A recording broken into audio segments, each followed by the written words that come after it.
Então aqui começou a gravação, eu dou boa noite a todo mundo, a todas, sejam todas bem-vindas mais uma vez. Quem não puder comparecer nesse horário, mais uma vez eu reforço, né, que a gente vai mandar o vídeo do estudo gravado, né, como a gente mandou do capítulo, da introdução, aliás, do livro, a gente vai mandar também o capítulo 1. E vamos iniciar fazendo a preparação com o livro Sinal Verde, né? Como a gente já sabe. Estamos no capítulo 2 aqui. Saudações. Toda saudação deve basear-se em pensamentos de paz e alegria. Eita, parece que entrou alguém aqui. É a Adriana. Seja bem-vinda. A gente está começando aqui a leitura do livro de preparação. Então, vou repetir aqui. Saudações. Toda saudação deve basear-se em pensamentos de paz e alegria. Pense no seu contentamento quando alguém lhe endereça palavras de afeto e simpatia, e faça o mesmo para com os outros. Mobilize o capital do sorriso e observará que semelhante investimento lhe trará precioso rendimento de colaboração e felicidade. Uma frase de bondade e compreensão opera prodígios na construção do êxito. Auxilie aos familiares com a sua palavra de entendimento e esperança. Se você tem qualquer mágoa remanescendo da véspera, comece o dia à maneira do sol, esquecendo a sombra e brilhando de novo. Então, mais uma vez, este livro nos traz orientações para o dia a dia. Quando a gente for cumprimentar alguém, como é que a gente deve fazer, né? Essa recomendação aqui de André Luiz. E ele diz que deve ser com bondade e com alegria. Tem pessoas que já iniciam o dia já de cara fechada. E devemos lutar para iniciar o dia com alegria, com bondade, com essa energia boa, com um sorriso. Tem pessoas também que se esquecem de sorrir, né? Então, saudando as outras pessoas como a gente gostaria de ser cumprimentado. Nós não queremos receber cara feia, não queremos receber críticas.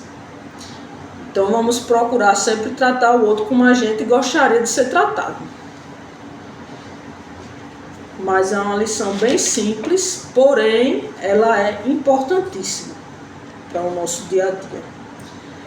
Alguém quer comentar algo da lição do início? Foi bem claro, né? Então vamos fazer a nossa oração. Alguém quer fazer a oração? Rosângela? Então vamos lá. Jesus, Mestre querido, nós pedimos a Tua permissão para iniciar mais esse estudo. Nos ajuda, Senhor, que possamos abrir nossos corações aos Teus ensinamentos, abrir os nossos ouvidos e nossas mentes, para não só aprender, como também praticar no dia a dia todos esses ensinamentos, para sermos melhores, mais caridosos, mais amorosos, mais cuidadosos uns com os outros. Abençoa também a casa espírita da nossa querida irmã Sheila, que uma chuva de bênçãos possa recair sobre essa casa e também sobre todos os trabalhadores. Que assim seja, graças a Deus. Então vamos começar aqui a nossa luta pelo conhecimento, né? Nos domínios da mediunidade, o capítulo 1. Vamos ver o que é que o capítulo 1 vai nos ensinar na noite de hoje. E aqui nós vamos observar uma verdadeira palestra que o mentor espiritual vai nos fornecer. E essa palestra, o conteúdo dela é que é importante para nós. Vamos ver como cada frase é importante. Estão André Luiz, é porque eu não decoro muito os nomes, sabe? Porque cada livro é diferente. Mas tem o assistente Aulus, e tem o André Luiz, e tem o palestrante, que é Albério. E a gente vai ver o que é que Albério vai falar sobre a mediunidade, sobre as nossas mentes, os nossos pensamentos. Vamos ler. Quem não leu, não tem problema, porque eu vou ler aqui e explicar. Ler e explicar. Quem tiver dúvida, levanta a mão e pode falar, que a gente souber, vamos esclarecer, porque o conhecimento ele é construído, né? Eu falo, mas vocês falam mais alguma coisa, a gente vai construindo. Então, o capítulo 1 é sobre estudando a mediunidade. Ou seja, a gente vai estudar a mediunidade de uma forma mais profunda nesse capítulo. E o assistente Aulus começa: indubitavelmente, a mediunidade é problema dos mais sugestivos na atualidade do mundo. Aproxima-se o homem terreno da era do espírito, sob a luz da religião cósmica do amor e da sabedoria, e de certo precisa de cooperação, a fim de que se lhe habilite o entendimento. O que eu falei já no começo, a cooperação é essencial.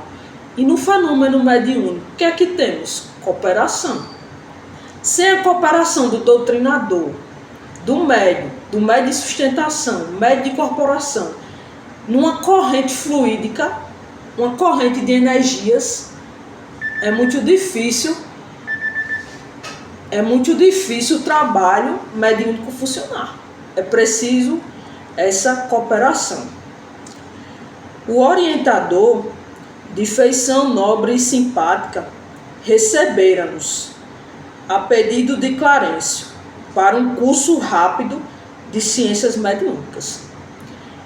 Clarencio, eu não sei se vocês sabem, mas Clarencio é um dos ministros que trabalham lá no nosso lar. Então ele está como se fosse um coordenador desse trabalho e tem esse convite a esse irmão, que é o Albério, para fazer esse curso. Aí a gente percebe, não somos só nós encarnados que estamos estudando. Lá no mundo espiritual também, André Luiz e seu companheiro estão estudando a mediunidade e está trazendo para nós esse estudo. Um curso rápido. Especializaram-se em trabalhos dessa natureza, consagrando-lhes muitos anos de abnegação. Era, por isso, dentre as relações do ministro, que se nos fizera patrono e condutor, um dos mais competentes no assunto. Aulus nos acolhera com afabilidade e doçura. Relacionando aflitivas questões da humanidade terrestre, pousava em nós o olhar firme e lúcido, não apenas com o interesse do irmão mais velho, mas também com a afetividade de um pai enternecido. As relações no mundo espiritual são um pouco diferentes daqui, muitas vezes. Vejam, um orientador, ele não está ali só para ter a firmeza, mas também a afetividade. Então, os laços de afeto também são importantes, mesmo diante de um simples estudo. Hilário e eu não conseguíamos disfarçar a admiração. Esse nome que eu tinha esquecido, Hilário, é o companheiro de André Luiz, que está estudando junto dele. Era um privilégio ouvi-lo discorrer sobre o tema que nos trazia até ali. Estão falando de Aulus, estão elogiando. Aliavam-se nele substanciosa riqueza cultural e o mais entranhado patrimônio de amor, causando-nos satisfação o vê-lo reportar-se às necessidades humanas com o carinho do médico benevolente e sábio que desse a condição de enfermeiro para a alegria de ajudar e salvar. Então aqui André Luiz está como se fosse um currículo, não tem o currículo aqui da gente, né? Fez curso tal e trabalhou assim, assado. Aí o André Luiz está especificando como o Aulus trabalhava, vinha trabalhando com eles, como um pai amoroso, com patrimônio de amor, como um médico benevolente. Desce a condição de enfermeiro, porque tem espíritos que eles estão em zonas mais elevadas e eles descem para ajudar, para auxiliar, para orientar. E pode ser o caso aqui desse irmão. Interessava-se pelas experimentações mediúnicas desde 1779. Olha quanto tempo que esse espírito vinha trabalhando com a mediunidade. Quando conhecera Mesmer em Paris, no estudo das célebres proposições lançadas a público pelo famoso magnetizador.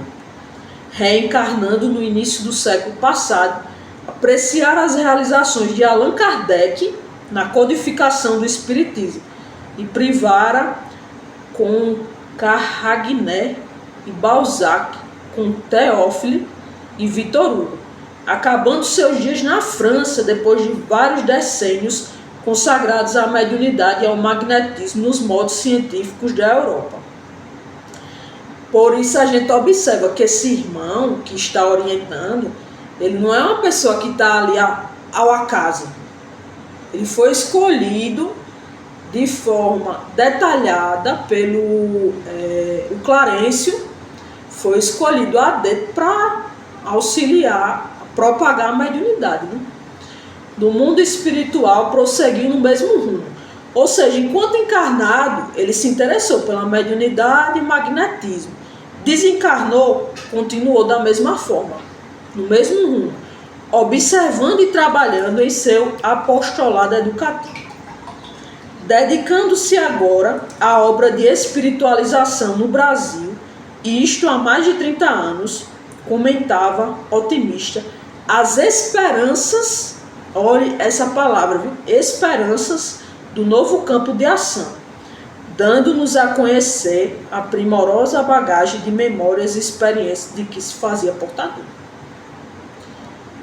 Ele começou o seu interesse perto de Kardec, de algumas pessoas lá na Europa, mas há pouco tempo ele está se dedicando ao fenômeno mediúnico no Brasil, com esperança do novo campo de trabalho. Significa que ele acredita que o Brasil vai ser um bom campo para trabalhar a mediunidade. Maravilhados ao ouvi-lo, mal lhe respondíamos a essa ou aquela indagação. Isso é André Luiz falando, viu? Quando tem um travessão. Conhecíamos sim, informamos respeitosos em dado momento alguns aspectos do intercâmbio espiritual. Então André Luiz está dizendo assim, a gente conhece um pouco do intercâmbio espiritual, da troca de informações entre o mundo dos encarnados e dos desencarnados. Todavia, o desejo de André Luiz era o quê? Ter mais amplas noções do assunto com a simplicidade possível. Em outras ocasiões, estudáramos ao de leve alguns fenômenos de psicografia, incorporação e materialização. No entanto, era isso muito pouco. André Luiz achava que tinha pouco conhecimento sobre a mediunidade, a face dos múltiplos serviços que a mediunidade encerra em si mesmo. Para André Luiz, a mediunidade é um campo muito amplo que ele precisava estudar mais. Imagine André Luiz, que estava lá, já fez vários cursos. Imagine nós aqui. Precisamos estudar cada vez mais sobre a mediunidade. O anfitrião, que é o Aulus, né, afável, aqueceu em nos elucidar. Colaborava em diversos setores de trabalho e prodigalizar-nos-ia aquilo que considerava com humildade como sendo alguns apontamentos. Logo, o Aulus iria dar alguns apontamentos para o André Luiz, o seu companheiro, que agora eu já esqueci o nome, Hilário, pronto. o Aulus vai dar uns apontamentos. Vamos ver o que aqui ele vai falar. Para começar, convidou-nos a ouvir um amigo que falaria sobre mediunidade a pequeno grupo de aprendizes encarnados e desencarnados, e em cuja palavra reconhecia oportunidade e valor. Ou seja, o Aulus chamou um colega dele para conversar com André Luiz. Não nos fizemos de rogados ante a obsequiosa lembrança. Porque não havia tempo a perder, seguimos. Então, André Luiz foi seguindo o Aulus. Em vasto recinto do Ministério das Comunicações, fomos apresentados ao instrutor Albério, como eu tinha dito no começo, que se dispunha a iniciar a palestra. Nosso lar é uma colônia espiritual bem organizada, e lá tem os ministérios, né? Dentro desse Ministério das Comunicações é que vai começar essa palestra, esse estudo sobre a mediunidade. Vamos dar uma olhada agora o que é que esse irmão, o Albério, vai falar. Tomamos lugar entre as dezenas de companheiros que o seguiam, atentos, em muda expectação. Quer dizer, existiam ali os ouvintes, como se fosse uma palestra no Centro Espírita. Várias pessoas estavam para ouvir ali aquele irmão sobre mediunidade. Aí o André Luiz e o seu colega pegaram 2 cadeiras e sentaram para ouvir. Ou seja, também tem palestra no mundo espiritual. Como tantos outros orientadores que eu conhecia, Albério assomou a tribuna, sem cerimônia, qual se nos fora simples irmão, conversando conosco em tom fraternal. Então Albério chegou ali de uma forma simples, humilde, como um irmão dos ouvintes, apenas para compartilhar conhecimento. E Albério começa a falar. Meus amigos, falou com segurança. Dando continuidade aos nossos estudos anteriores, precisamos considerar que a mente permanece na base de todos os fenômenos mediúnicos. Isso é importantíssimo para nós. O que está na base da mediunidade é a nossa mente, o nosso pensamento. Inclusive, eu até mandei uns vídeos sobre o pensamento, se eu não me engano, essa semana. É sempre bom a gente estudar sobre o pensamento, porque está na base da mediunidade. Não ignoramos que o universo, a estender-se no infinito, por milhões e milhões de sóis, é a exteriorização do pensamento divino, de cuja essência partilhamos, em nossa condição de raios conscientes da eterna sabedoria, dentro do limite de nossa evolução espiritual. O universo é uma forma de exteriorização do pensamento de Deus. Não tem o plasma, né? A energia que é formada a partir do nosso pensamento. Também tem o fluido universal que é emitido por Deus, que está em todos os locais, está no universo. E a partir desse fluido é que outros fluidos se desenvolvem, inclusive o nosso. Isso é muito do estudo do Livro dos Espíritos. Mas só para entender essa parte, que Deus ele faz a sua emissão de pensamento e exterioriza o universo. Da superestrutura dos astros à infraestrutura subatômica, tudo está mergulhado na substância viva da mente de Deus, como os peixes e as plantas da água estão contidos no oceano imenso. Então todos nós, todos os animais, tudo está mergulhado em Deus, na mente de Deus, que tem essa substância viva. Nós somos filhos de Deus, então dele herdamos a faculdade de criar, desenvolver, nutrir e transformar. Isso tudo é o palestrante que está falando. Ninguém tem dúvida não? Então vamos continuar. naturalmente circunscritos nas dimensões conceituais em que nos encontramos, embora na insignificância de nossa posição comparada à glória dos espíritos que já atingiram a angelitude, podemos arrojar de nós a energia atuante do próprio pensamento. Nosso irmão Albério está se reconhecendo insignificante e pequeno, mas mesmo assim ele diz que existe a energia dele emitida pelo pensamento, estabelecendo em torno a individualidade, um ambiente psíquico que nos é particular. Então, Ana Carolina tem seus pensamentos. Ao meu redor aqui tem o meu ambiente psíquico. Mércia também tem os seus pensamentos. Ao redor dela vai ter esse ambiente dos pensamentos. E isso é o que vai atrair ou vai repelir os irmãos. Basicamente, se eu tiver com um pensamento elevado, geralmente eu não vou atrair irmãos que não tenham essa elevação. Mas no contexto de uma mediúnica, a espiritualidade vai organizar isso. Alguns irmãos, eles são trazidos porque obtêm a permissão para poderem obter o auxílio. Então, existe a diferença. O meu pensamento e numa mediúnica. É bem diferente.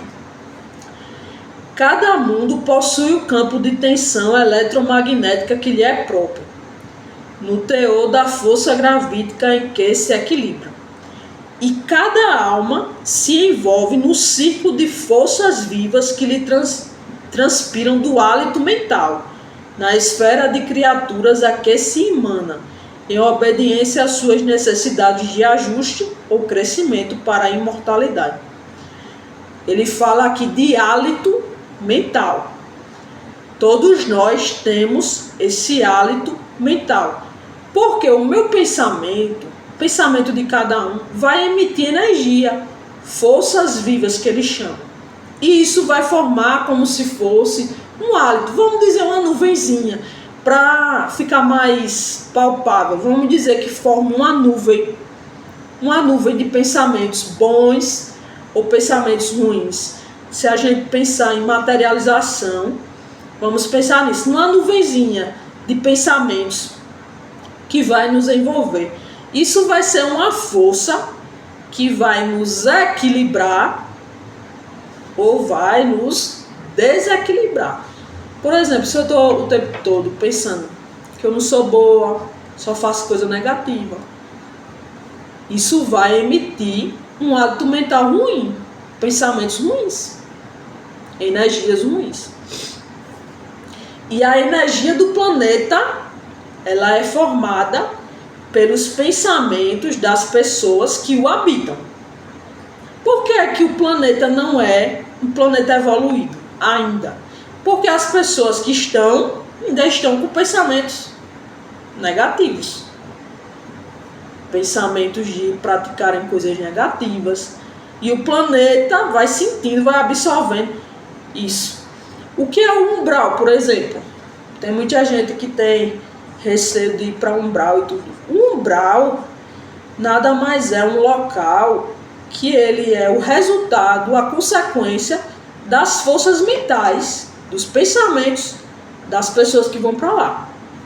Pessoas muito apegadas a dinheiro, pessoas com distúrbios sexuais, pessoas que têm os vícios. Isso tudo vai formando energia, e vai plasmando aquele ambiente, vai transformando o ambiente em coisa negativa. Aí que a gente conhece o umbral, né? Cada planeta revoluciona na órbita que lhe é assinada pelas leis do equilíbrio, sem ultrapassar as linhas de gravitação que lhe dizem respeito. E cada consciência evolve no grupo espiritual a cuja movimentação se subordina. É o que eu já falei, o planeta ele vai orbitando naquela energia de acordo com as consciências, porque as consciências vão formando grupos espirituais, vão formando multidões e formam o planeta. Estão entendendo isso? Que é um pouquinho complicado. Mas deu para entender. A energia é força. Aí toda a força quando se junta, olha uma multidão que se junta para beber. Forma uma energia única naquele sentido. Uma energia negativa, né? Ou outros exemplos, como eu já falei. Somos, pois, vastíssimo conjunto de inteligências sintonizados no mesmo padrão vibratório de percepção, integrando um todo constituído de alguns bilhões de seres que formam, por assim dizer, a humanidade terrestre. Compondo assim humilde família no infinito concerto da vida cósmica, em que cada mundo guarda somente determinada família da humanidade universal, conhecemos expressões da vida que nos fala mais de perto, limitados ao degrau de conhecimento que já escalamos. Então, primeiro ele está falando do mundo, do universo, do planeta Terra. Daqui a pouco ele vai aprofundar para o indivíduo, a individualidade. Dependendo dos nossos semelhantes, em nossa trajetória para a vanguarda evolutiva, a maneira dos mundos que se deslocam no espaço, influenciados pelos astros que os cercam.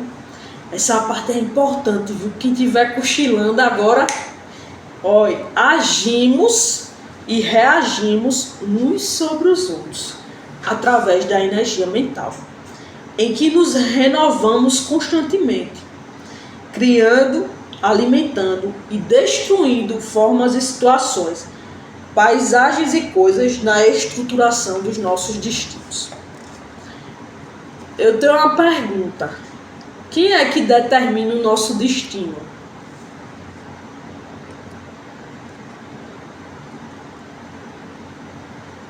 De acordo com essa mensagem aqui. Nós mesmos, né? É, exatamente. Eu li ontem. Foi uma mensagem que eu li. Foi no série quinta, que o palestrante se atrasou. E a frase era assim: somos herdeiros de nós mesmos. Foi Emmanuel que falou isso. Somos herdeiros de nós mesmos. Às vezes a gente acredita que Deus não está nos ouvindo, está nos abandonando. Mas o que é que eu estou criando com a minha energia mental? O meu pensamento, o que é que eu estou criando? Eu tenho o poder de criar, aqui o André Luiz diz, tenho o poder de criar, alimentar. Eu já tenho uma ideia e fico alimentando a ideia ruim. Ou destruir. Quando eu produzo uma ideia que traz a inveja, por exemplo. É uma energia de destruição. Então eu achei essa passagem muito importante. E a gente vai se influenciando uns aos outros com essa energia mental. Se eu estou emitindo inveja, raiva, orgulho, além de prejudicar o outro, eu estou me prejudicando. Porque eu estou desperdiçando a minha energia que eu poderia utilizar para coisas boas. E o palestrante continua aqui, viu? Nossa mente é um núcleo de forças inteligentes, gerando plasma sutil. Olha, o nosso pensamento gera plasma, uma substância aqui, ó, sutil. Só que, como é sutil, nem todo mundo vê. Só quem tem mediunidade ostensiva ou quem está no mundo espiritual. E os espíritos veem esse plasma, que é exteriorizar-se incessantemente de nós, oferece recursos de objetividade às figuras de nossa imaginação, sob o comando de nossos desígnios. Sou eu que decido a força mental que eu vou emitir, o plasma que eu vou produzir. A ideia é um ser organizado por nosso espírito. Aqui é o pensamento da forma e ao qual a vontade imprime movimento e direção. Como é que a gente está usando a nossa vontade? Está colocando a nossa vontade em quê? Em qual movimento? Em qual direção?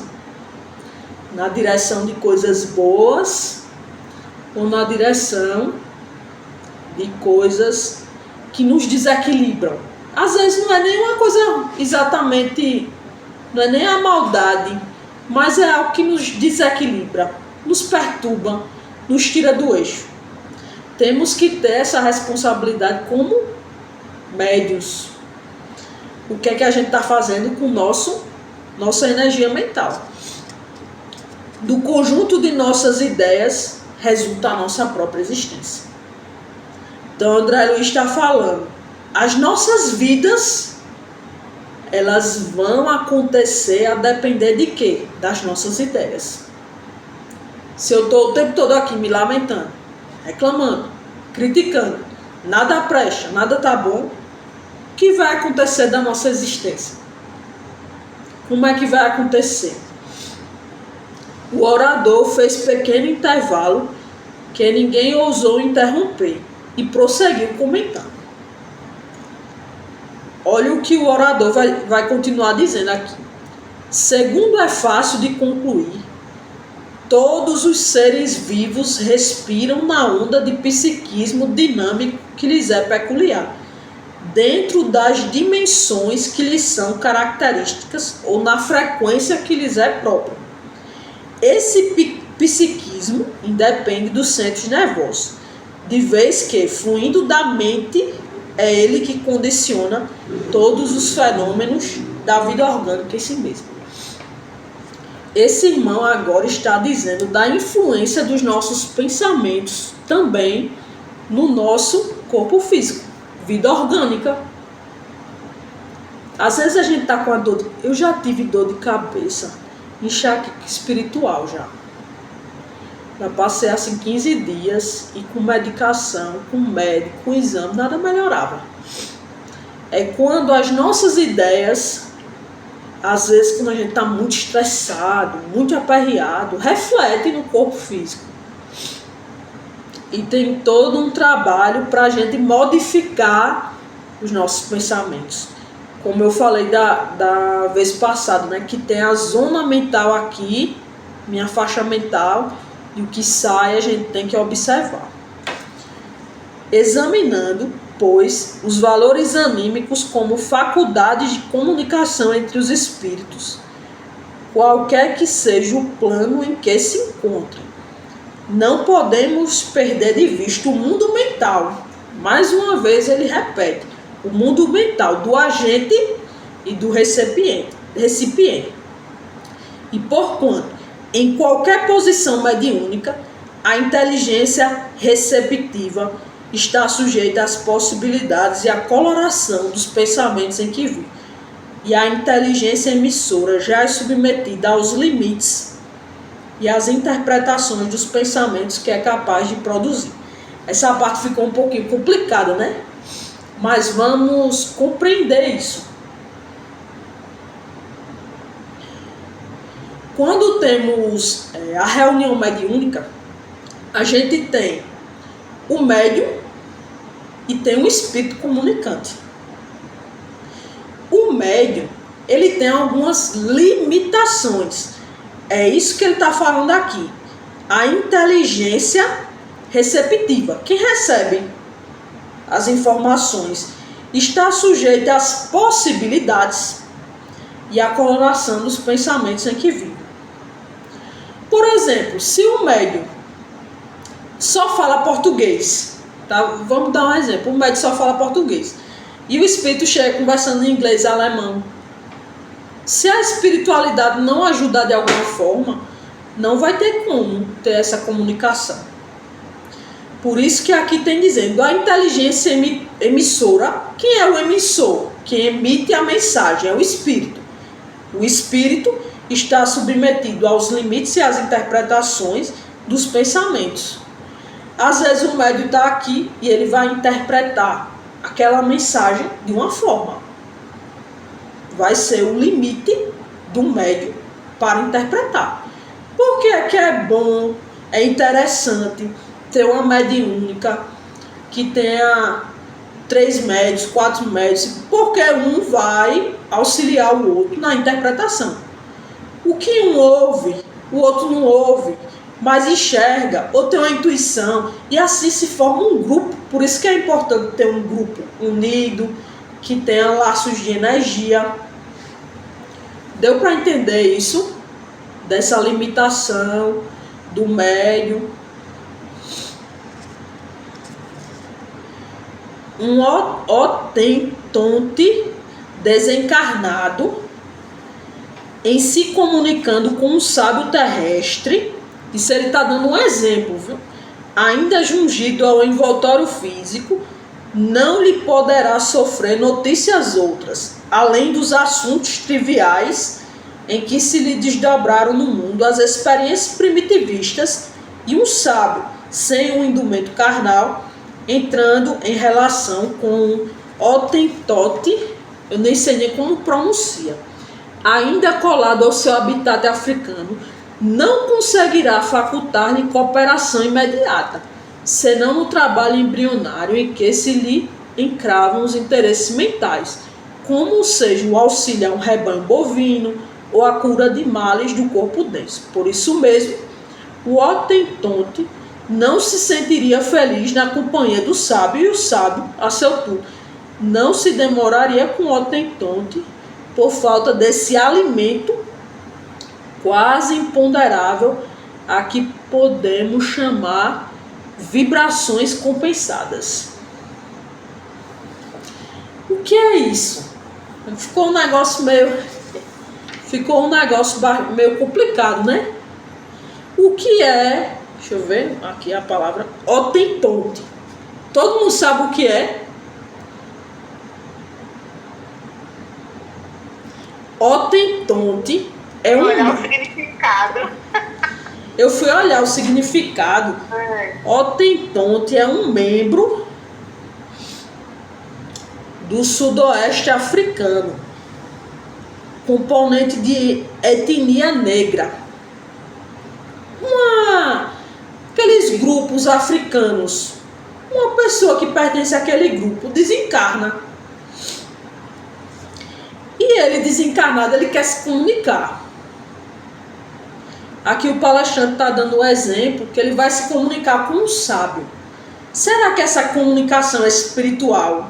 Um membro da tribo africana antiga, desencarnado e um sábio. Como é que essa sintonia vai acontecer?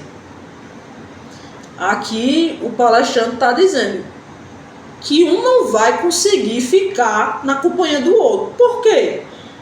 Eles não conseguem dialogar, eles não conseguem comunicar. Um dos pontos principais para acontecer a comunicação é a sintonia. Inclusive para o próprio doutrinador isso é importante, porque às vezes o irmão que chega, ele não está na sala mediúnica. Eu percebi isso depois de observar muita gente doutrinando, pessoas boas, trabalhadores bons doutrinando. Às vezes o irmão está na mata, está num local inacessível. Às vezes ele está lá perto de uma fogueira. Está em inúmeros lugares, dentro de um buraco. Como é que essa sintonia vai acontecer? O doutrinador ele vai precisar ter atenção com a sua intuição. Se ele não for um médium que seja ostensivo, ele precisa, eita, esse irmão, já me aconteceu isso, esse irmão tá numa mata, não tá conseguindo entender. Aí a gente na mediúnica tem que procurar ter essa sintonia, descobrir, assim, quando tiver a conversa, vai descobrindo onde é que o irmão tá, como é que ele tá, se ele tá machucado. Essa parte da sintonia é muito interessante, porque sem essa vibração parecida, não vai ter como ter comunicação. Não tem como. Ou a espiritualidade ajuda, intui, para poder conseguir ter essa conversa e o irmão receber o auxílio. Querem comentar alguma coisa?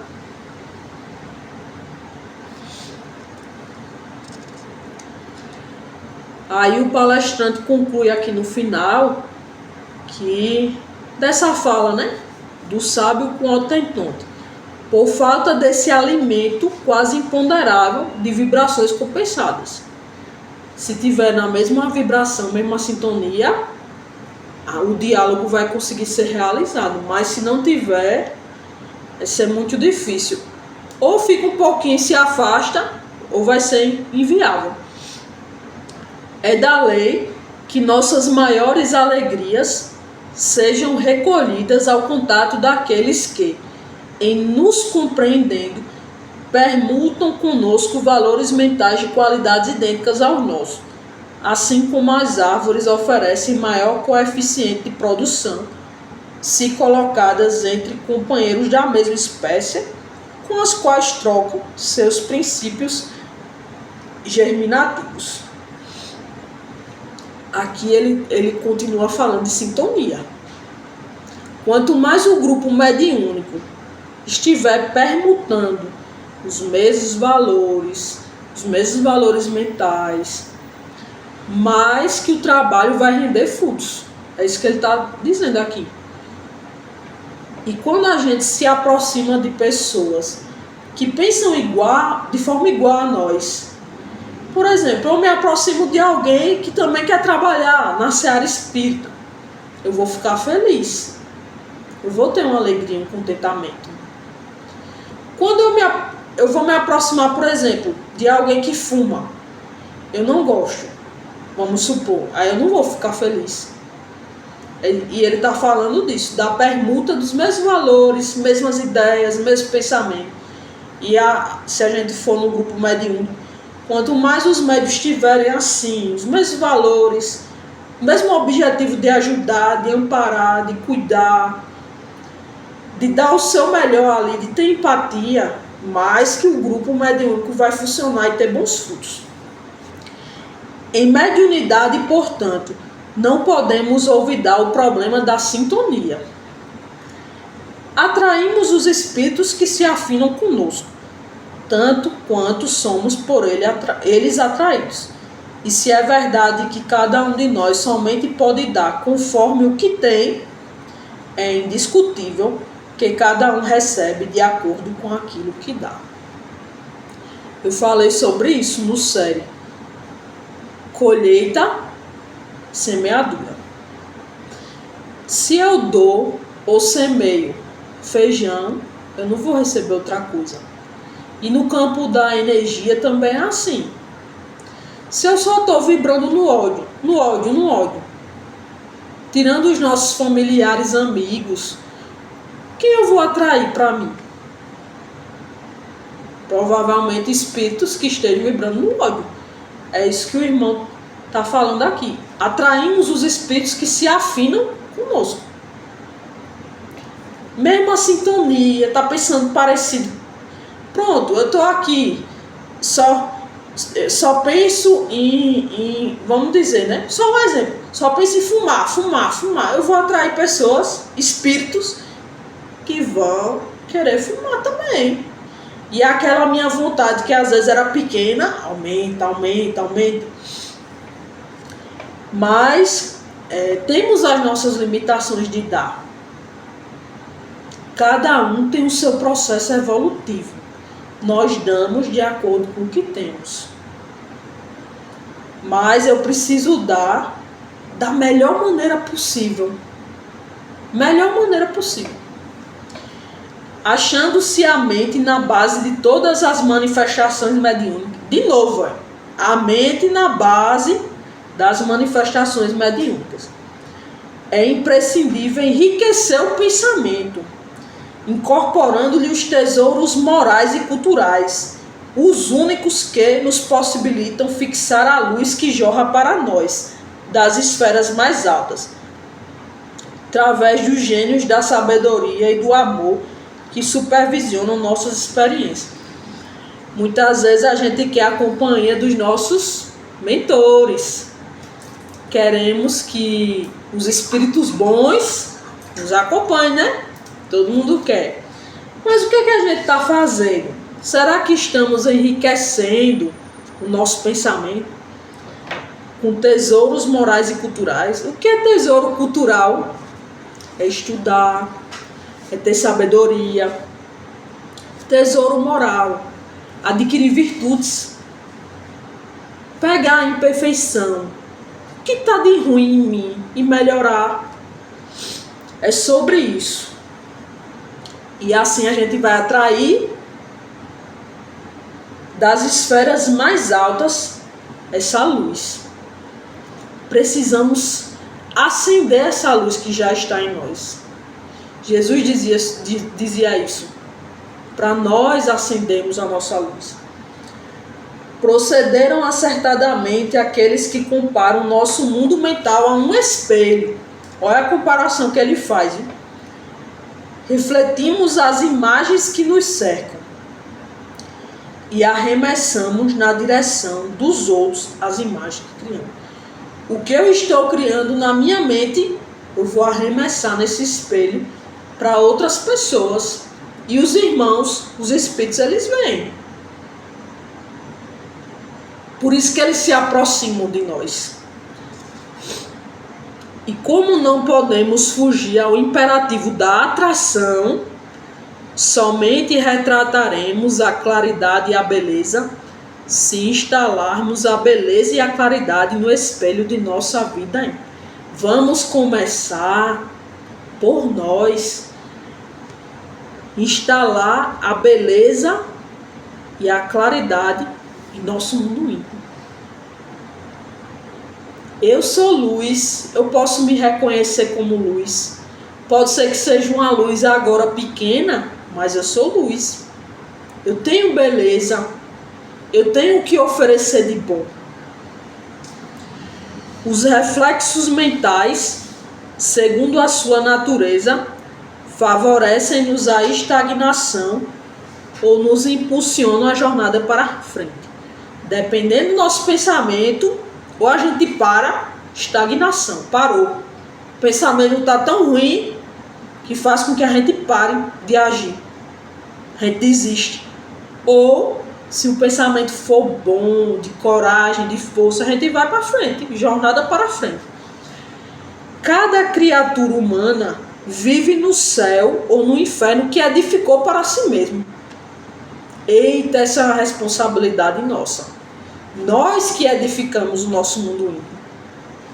Nas reentrâncias do coração e da consciência, independentemente do corpo físico. Por quê?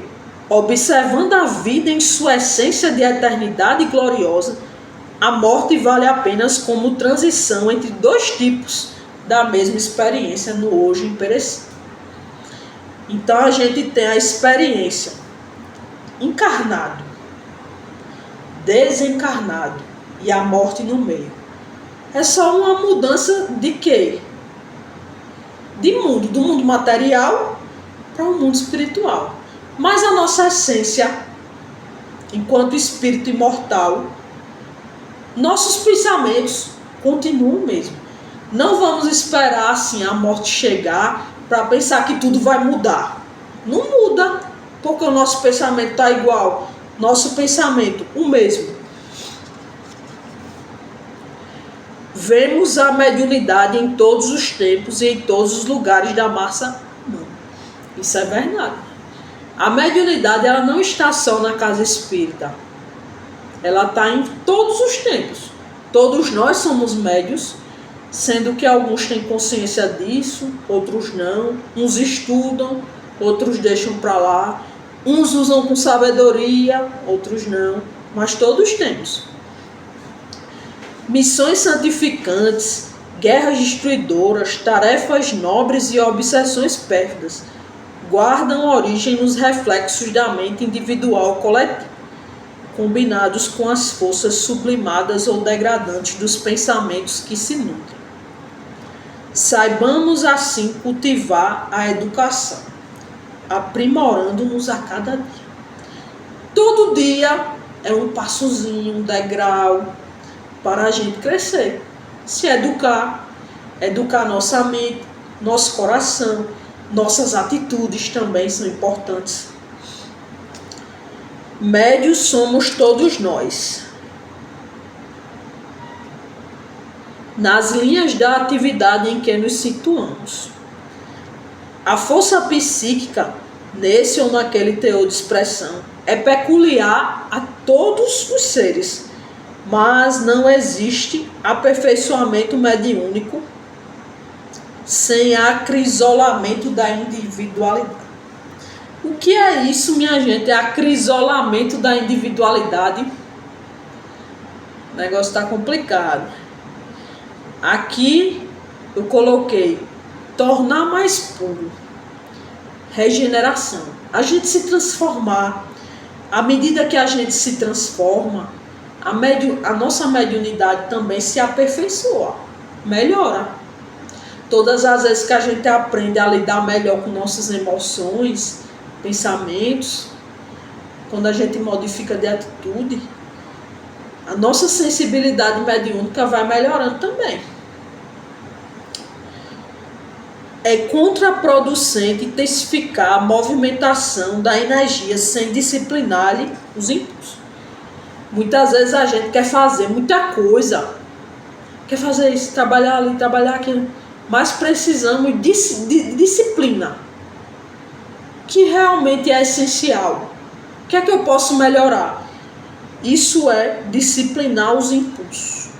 Precisamos ter cuidado também de não gastar nossas energias com coisas que não edificam.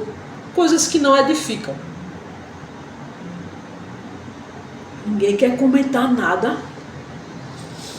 Esse capítulo ele é muito rico de informações, tem muita coisa, né? Essa frase é boa, viu? Essa daqui. É perigoso possuir sem saber usar. A gente tem que ter muito cuidado a usar a nossa mediunidade. Não pode ser de qualquer forma. Não pode ser sem estudar. Não pode ser sem realizar a reforma íntima, o nosso melhoramento enquanto espírito. É porque se torna perigoso. Perigoso mesmo. O espelho sepultado na lama não reflete o esplendor do sol. O lago agitado não retrata a imagem da estrela que jaz no infinito. Às vezes ficamos tão agitados que a luz tem dificuldade de adentrar em nós. Isso que ele fala aqui. O lago agitado. O lago muito agitado não retrata a imagem da estrela. Olha as recomendações finais do nosso irmão, viu? Elevemos nosso padrão de conhecimento pelo estudo. Como é que o nosso padrão de conhecimento vai aumentar? Só pelo estudo. Bem conduzido, não é qualquer estudo. Precisa ter uma orientação. E apuremos a qualidade de nossa emoção pelo exercício constante das virtudes superiores, se nos propomos recolher a mensagem das grandes almas. Então vamos pegar as nossas emoções e utilizar para coisas boas, para as virtudes. Mediunidade não basta só por si. Tem pessoas que acham que não, é médium, pronto, já basta. Será que basta? De tantas energias, tantas coisas que a gente vê, precisa de estudo, muito estudo, muita vigilância, observar bastante a si mesmo, observar os pensamentos, os sentimentos. Não é fácil.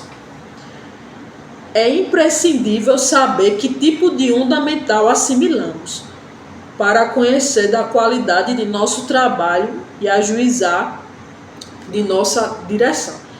É o que eu falei. Se eu conheço o meu pensamento, tudo que tiver fora, se for uma influência externa de algum irmão, eu vou perceber que tipo de onda mental a gente está assimilando. Aí não é porque uma vez me chegou um pensamento, não sei se eu disse aqui, toma aquele copo de cerveja. Eu ouvi na minha cabeça, toma aquele copo de cerveja. Eu disse, não, que eu não gosto. Então a minha zona de pensamento é essa, eu não gosto. Aí pronto.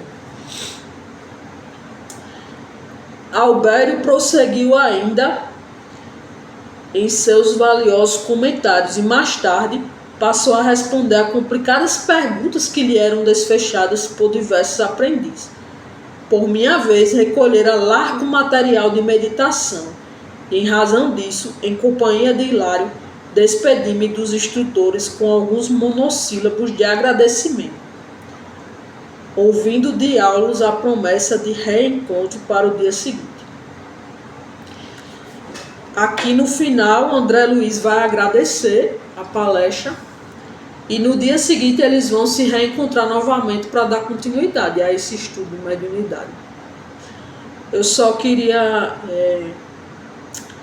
destacar essa parte que a nossa onda mental, nós que damos direcionamento a ela, nós decidimos dar o direcionamento.